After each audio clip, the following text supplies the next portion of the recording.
GearNetwork.com. This is a Gear Network production. I am the greatest.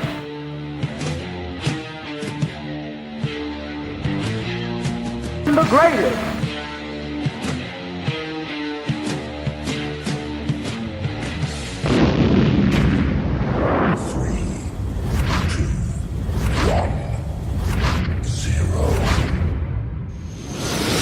JC Money. From the Gear Network Studios, it's the JC Money Podcast with your host, John Cimino, a.k.a. JC Money.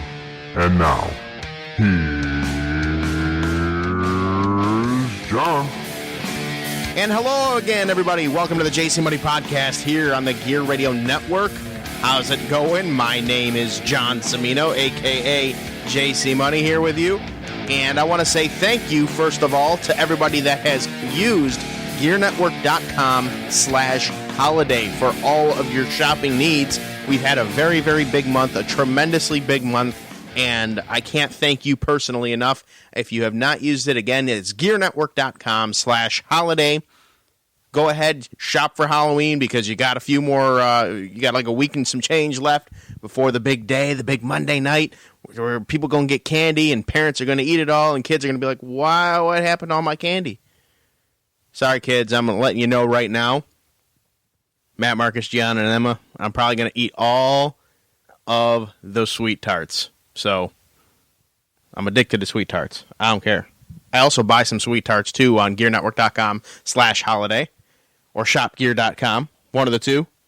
Both take you to the same place, do the same thing, but helps us out, and it will help you out. All right. So the reason why I'm doing another episode, one of these episodes here this week, I need to correct myself. Now, unlike others in the profession or in the wrestling business, when I am wrong, I will own up to it, and I will fess up to it. I had my timelines wrong. The last podcast when I talked about Uncle Chris and his neck surgery in Nickel City Wrestling and how in that whole timeline thing, I was a little off. So Uncle Chris didn't have neck surgery 2 weeks ago. He had it a month and a half ago. 2 weeks after, as I understand, 2 weeks after the neck surgery was the final OSPW show where he was coming down to the ring and he had his neck brace on. So then a month and a half later would be the Nickel City Wrestling show that he took took the spear through the table, and on top of that, a kendo stick to the back across a couple of times post-match. So I do apologize for that piece of misinformation.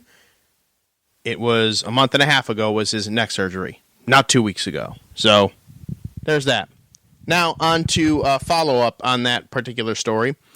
There was a post on Uncle Chris's wall, and the best thing is when people make a spin on words and take what I say, or really what anybody that is anti-UW or perceived as anti-Nickel City, take the words and make a spin on them. So, QUW/Nickel City referee Jesse Woodruff. Now, mind you again, my big thing that I was pushing was the health and well-being of a man that is nearing 50, a month and a half removed from neck surgery, doing something incredibly stupid. My whole point was about the man, the person that did these things. At what point do you stop? At what point do you think about what you're doing to yourself? And I relayed that very, very clearly, very bluntly. Jesse decides to comment, saying that he's going to totally shoot straight with me here, and that he's heard others say it as well, that all I am doing by getting involved in this stuff is trying to keep my name somewhat relevant. Which, to me, is very, very funny, because the people that he talks to, the people that he associates himself with, that apparently say these things, are the ones that are irrelevant themselves while they're in the business. If I'm not saying anything, they wonder what's wrong. They wonder they must be doing something. I don't know what their thought process is, but this brings me to kind of a funny situation. I was talking to a person whose name is not irrelevant. I won't name that person because I don't want them catching heat or anything for talking to an irrelevant person like me. But it's very funny because I've said this repeatedly over and over and over again. If this were a case of, I don't know, if I made this stuff up, like if I just pulled the fact that UW routinely used Doink the Clown out of thin air and they really didn't, well, then yeah, that would be one thing. But all I'm really doing is reciting exactly what they're doing.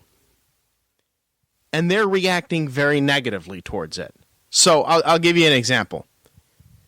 The week before the show, someone says, "Hey, let's bring out Doink the Clown."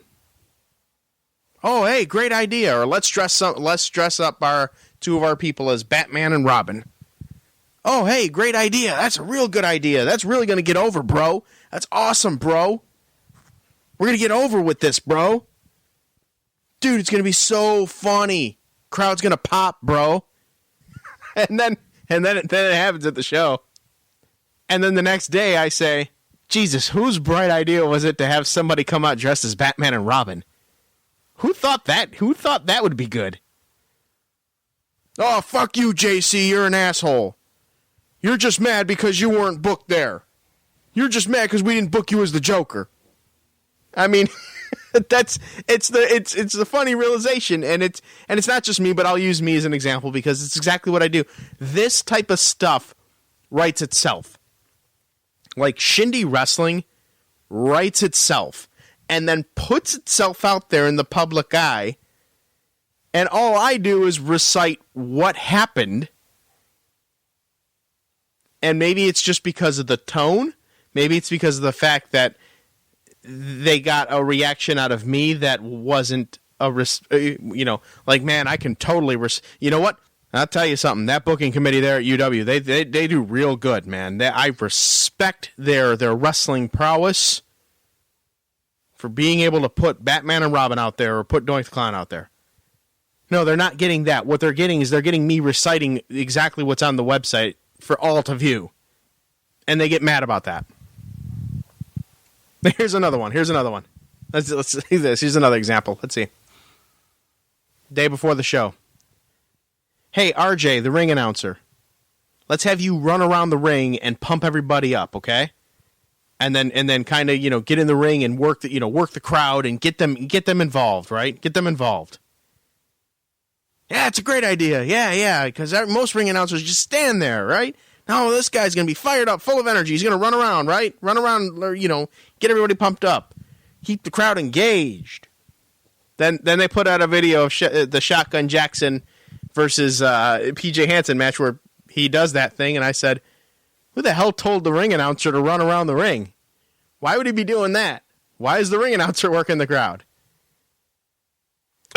You have to just pick on everything, JC. Why do you have to pick on everything? We're just trying to put on a show and have fun. Like, what the hell, man? You're just an asshole. You're jealous. I'm jealous. Trying to keep my name relevant. I'm repeating what the hell you're doing. Here's one. Terry sits down at a meeting with his booking committee. So I got this great idea, right? Okay, hear me out. PJ Hansen is this monster. Let's build up sympathy that I could beat the monster and finally capture the UW championship. The promotion I created. Oh man, that's a great idea. Yeah, people will get behind you, Terry. They'll buy the old man story. Show happens. Terry wins. Terry becomes the champion. Next day, here's JC again. Dude, did they seriously put Terry over PJ Hansen? Who came up with that? Damn it, JC! Here you go again! How dare you read the results, asshole? I mean, that's the truth. You can go back, you can look at just about everything, aside from like the personal beef that Terry claims he has no idea about, which is bullshit. He knows it. But aside from that, like any of the stuff that I've commented on with UW and their shows, it's just me looking at the pictures and looking at the results and reading the results that are put up on there. Hey, I got an idea. Let's put up a graphic. Let's put up a graphic for every single match. Or no, here's one. Here's a more effective one. Hey, let's put a picture of the Grinch on our October show. Dude, that's awesome. Yeah, man. The Grinch for Halloween? Like, whoa, mind blown. They put it up. Day later, here's JC. Why the hell is the Grinch on a Halloween poster? Oh, you got to be making fun of the poster. Oh, yeah. JC, yeah, you're making... No, it's no surprise you're making fun of the poster. These things have legitimately happened. You can go through the annals of Facebook time if you really want to see. But it's just a funny thing to me about that side, is that they always say... So they're going to hear this, and they're going to be like, damn it, JC's making fun of the fact that... He's making fun of the fact that we put out a poster that had the Grinch on Halloween. I don't know. I just find it comical, and I've listened to the feedback about the show, and I'm very happy that people enjoy this show, that people enjoy the JC Money podcast. But I can't help but laugh and tell you that if you want, I'll bring it this. I'm bringing the microphone closer here. If you guys want JC Money to stop giving him material. There you go. I mean, what else? What else? I mean, what else am I going to talk about, right? I mean, it's not like I have a football podcast or a variety podcast or anything. No, what else could I talk about? If there was no you guys writing your own freaking script for me to make fun of, what could I talk about? Could I talk about my former employer in the real life closing its doors and laying off 650 people and trying to sell it as an opportunity? Oh, of course I could. But I'm not, because it's easier to make fun of you guys. Could I talk about Donald Trump supporters pledging to stand outside the voting stations and question people? I could. I'll put it out there right now. If any Donald Trump supporter comes up to me as I'm walking in or coming out of voting on November 8th, I'm going to punch you right in your fucking face. Seriously.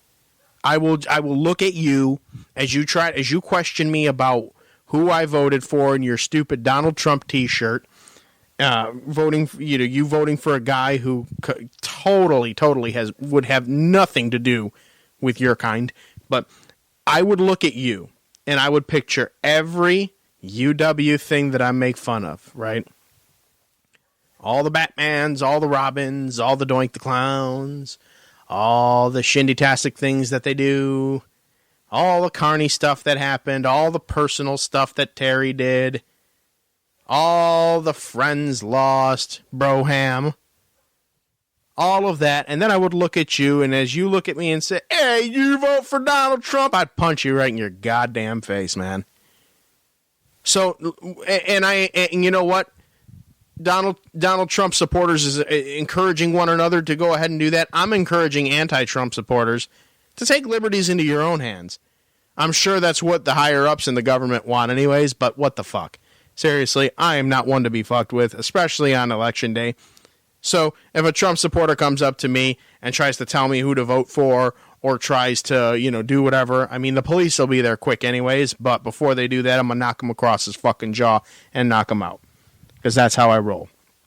So, but I mean, I could talk about that on the JC Money podcast, but where's the fun in that? See, Get Ready America, Football Talk Weekly, even talking wrestling, is more on a national level now. I'll talk national things. I field inquiries and listener responses and things like that from people in California, New Jersey, and in Florida and in Ohio and just all over the place. Canada, especially for Get Ready America. Canada loves Get Ready America, you know. And these are things. These are different genres of people seeking different things. And so Get Ready America, Talking Wrestling, and Football Talk are kind of like a national kind of thing. That's the way I treat it. But JC Money, the JC Money podcast, hell, that's all local, baby.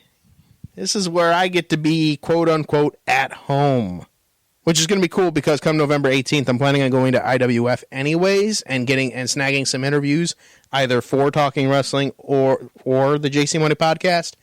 But yeah, so I actually just want to take this time right now before I go ahead and take it home, because I'm going to take it home again. And I'd like to thank all of the anti-JC people, all of the UW people that dislike me because I quite literally recite the results. I want to thank you, because for every one of you that says I am not relevant, there are about 1,000 more by way of my podcasting platform and all of its entities that think otherwise. So your reach is here, just in this little area, but my reach is much greater than that. I have statistics to prove it.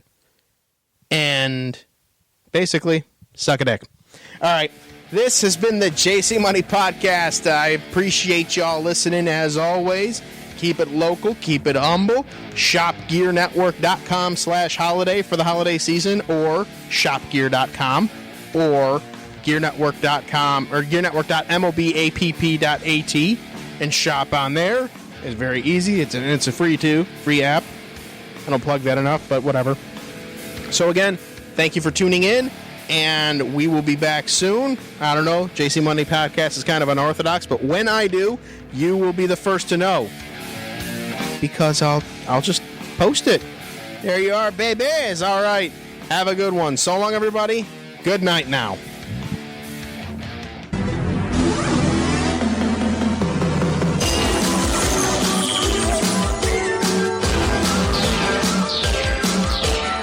Recognized symbol of excellence in sports entertainment. The preceding presentation has been brought to you by the Gear Network.